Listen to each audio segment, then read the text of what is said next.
Mobil angkutan kota atau angkot dengan nomor polisi BG1013HP ludes terbakar. Terbakarnya mobil jenis carry minibus tersebut terjadi di Jalan Amula Rahayu, Kelurahan Marga Rahayu, Kecamatan Lubuk Linggau Selatan 2, Kota Lubuk Linggau.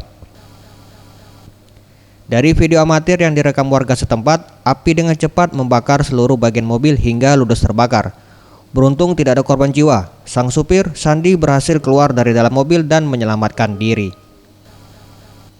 Dari keterangan warga setempat, mobil yang melaju dari arah Lubuk Linggau menuju Simpang Priok ini tiba-tiba berhenti dengan asap dan api yang sudah membesar.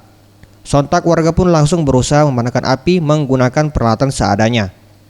Diduga kebakaran mobil karena korsleting kabel pengapian pada mesin, di mana akibat insiden ini kerugian ditaksir 20 juta rupiah. Dia tidak tahu mobil ini lagi jalan tiba-tiba keluar api.